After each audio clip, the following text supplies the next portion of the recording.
Je me suis toujours sentie aussi extravertie qu'introvertie.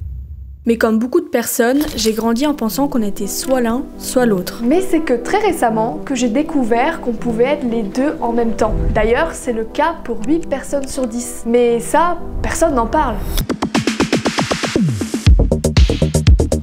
Toute ma vie est une contradiction. J'adore rencontrer de nouvelles personnes, j'aime être sur scène, aller dehors et voir mes amis. Mais de l'autre côté, par exemple, si je suis dans un groupe et que je connais pas beaucoup de gens, bah je vais pas parler.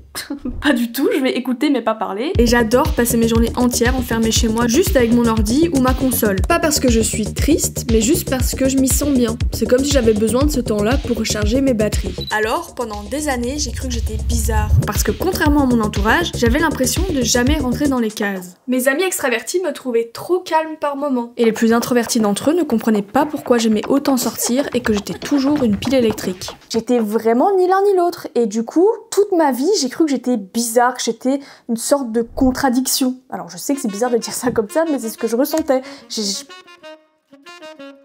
Au fond, ça a toujours eu un impact sur mes relations sans même que je m'en rende compte. Mes amis ne comprenaient pas pourquoi parfois ça m'arrivait d'annuler des sorties à la dernière minute alors que c'est moi qui les avais organisées. Je suis désolée. Je sais que c'est dernière minute, mais je vais pas pouvoir venir aujourd'hui parce que je me suis réveillée et j'ai une migraine de fou. Enfin, tu sais, c'est les migraines où tu dois rester dans ta chambre enfermée dans le noir parce que ça passe pas. Et en soi, ils avaient raison de pas comprendre. Parce que ça ne se fait pas, c'est pas très respectueux. C'était il y a quelques années, j'ai beaucoup travaillé là-dessus. Mais à ce moment-là, la vérité, c'est que je ne me comprenais pas moi-même. Je savais pas pourquoi j'agissais comme ça. Mais plus je vieillis, et plus j'ai envie d'apprendre à mieux me connaître pour pouvoir appréhender les autres. Parce que si on ne se connaît pas, on peut pas expliquer aux autres comment on fonctionne, et en même temps, on peut pas attendre d'eux qu'ils devinent. Du coup, à un moment donné, il fallait que je trouve des réponses à mes questions.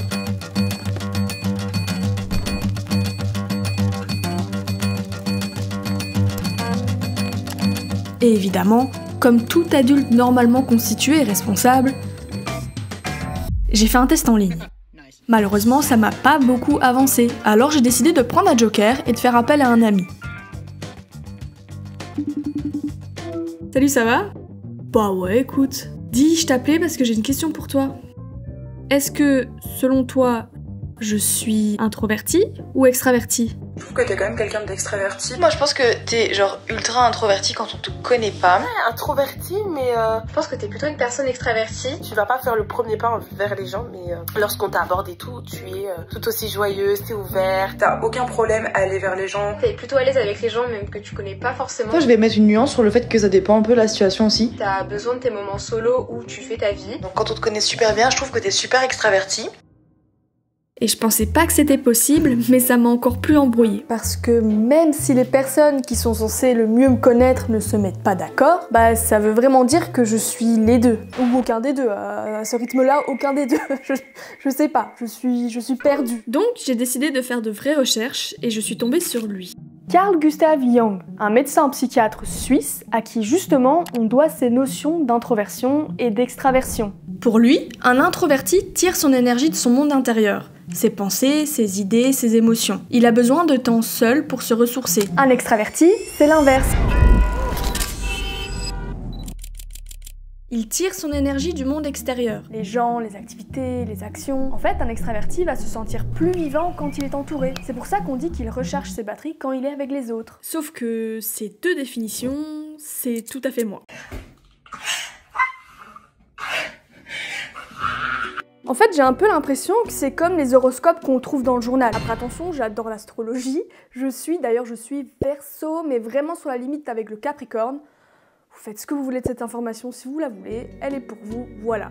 Mais ce que je voulais dire par là, c'est que dans le journal, quand tu lis l'horoscope, au final, tu t'identifies à tout. Là, j'ai un peu l'impression que c'est la même chose. Autant parfois je peux passer une semaine à voir des gens tous les jours et me sentir vivante, autant d'autres fois, j'ai besoin de 3 jours toute seule chez moi, complètement enfermée sans parler à personne pour me sentir moi-même. Alors j'ai fini par me dire que j'étais soit une extravertie timide ou une introvertie qui se force à être extravertie parce que c'est plus facile en société. Mais en continuant mes recherches, je suis tombée sur un mot que je n'avais jamais entendu avant. Ambivert?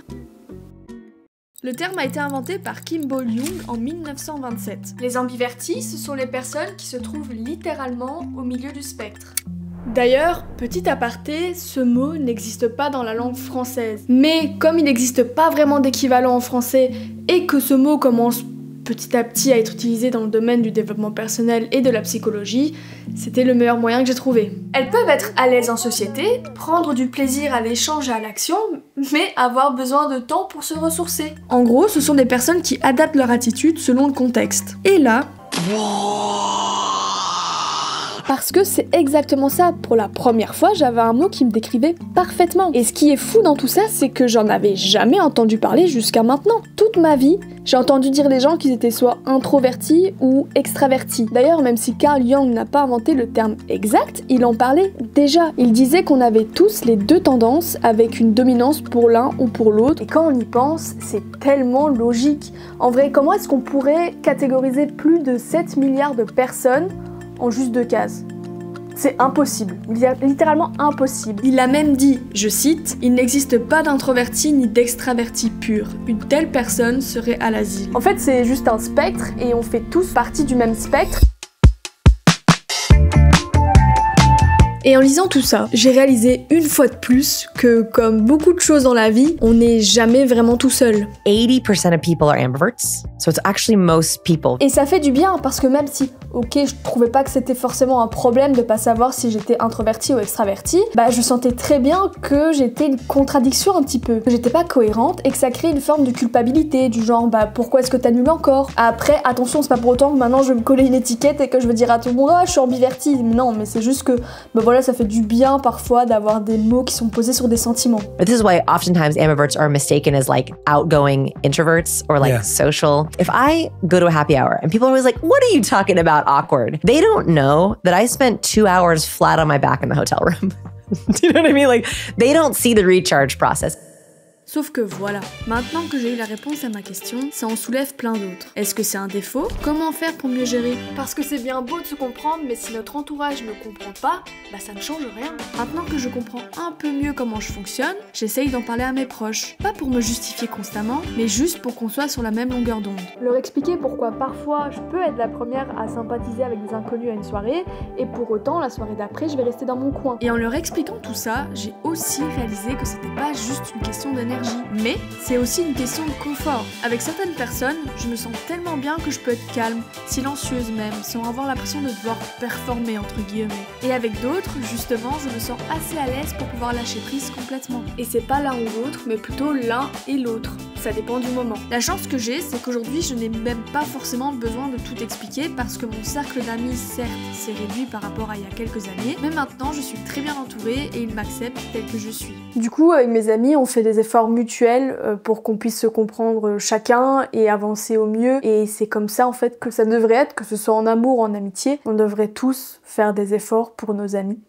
Et voilà. Je suis très contente d'avoir des amis comme ça, qui acceptent que d'un coup, je disparaisse pendant 2-3 jours parce que j'en ai besoin. Et puis, pour être honnête, dans cette vidéo, j'ai parlé des côtés un peu plus compliqués, mais c'est surtout un avantage. Parce que ça veut dire que la plupart du temps, on peut passer partout et être à l'aise dans différents contextes. Et surtout, on peut bien s'entendre avec une grande majorité de personnes, parce qu'autant les introvertis nous trouvent posés et à l'écoute, autant on peut vraiment bien s'amuser avec les extravertis et rigoler tout le temps. On parle les deux langues et on arrive à s'adapter autant à l'un qu'à l'autre. Alors, pas tout le temps, on est bien d'accord. Par exemple, moi, il y a certaines situations où j'arrive pas à m'adapter parce que je stresse, parce qu'il y a des enjeux et du coup, j'arrive moins à gérer mes émotions. Et il faut bien aussi avoir conscience, enfin, en tout cas, c'est mon opinion, peut-être que c'est pas la vérité, mais c'est mon opinion, que la vie, elle est quand même bien plus facile quand on se trouve de ce côté-là ou du côté plus extraverti du spectre que quand on est introverti. Parce que je trouve que la société, elle nous demande d'être extraverti. Alors le fait de pouvoir s'adapter à ces personnes-là et puis retrouver son cocon et être bien chez soi et être seul, bah je trouve que c'est un avantage. Alors voilà. Au tout début de la vidéo, je vous avais dit que ma vie était une contradiction. Aujourd'hui, je pense que c'est pas forcément des contradictions, mais c'est juste des nuances. Et j'ai accepté que ces nuances, ces contradictions, bah, elles font partie aussi de qui je suis. Elles me définissent pas entièrement, loin de là, mais c'est une petite partie de moi. J'apprends à écouter ce que je ressens, j'essaye de savoir qui me donne de l'énergie et pas qui me draine de mon énergie, c'est très important ça. Et j'essaye d'apprendre à dire non sans culpabilité. C'est pas tous les jours facile, mais c'est déjà beaucoup mieux par rapport à quelques mois, quelques années. L'idée c'était pas de me mettre dans une case, mais c'était justement d'apprendre en fait un peu plus sur qui j'étais pour pouvoir maintenant mieux appréhender les choses. Il y a des moments dans ma vie où je vais être beaucoup plus extravertie et d'autres moments où je suis beaucoup plus introvertie. En fait, certaines personnes font ressortir certaines énergies de moi. Et c'est ok, il faut juste que j'apprenne à les gérer. Je pense que le plus important, c'est pas de se mettre dans une case, loin de là, mais c'est juste d'être honnête avec nous-mêmes et avec notre entourage. Si à un moment donné, on a ce besoin d'être seul, bah il faut pas hésiter à le dire à ses amis ou à sa famille et dire bah écoutez, c'est pas contre vous, mais juste là, c'est trop pour moi, j'ai besoin d'être seule. Et en général, bah ils comprennent. Et parfois, même si on a l'impression d'être bizarre, parce qu'on est plein de contradictions, plein de nuances, tout ce que vous voulez, bah il faut se rappeler qu'on est tous un petit peu bizarres à notre manière, mais vraiment tous, et qu'on a tous des contradictions, qu'on a tous des nuances. C'est ce qui fait de nous des humains. Et je pense que ça nous rend plus intéressants aussi, parce que si on était tous les mêmes, on pensait tous de la même manière, on avait tous la même manière de vivre, bah on se ferait bien chier. Super, la conclusion, super.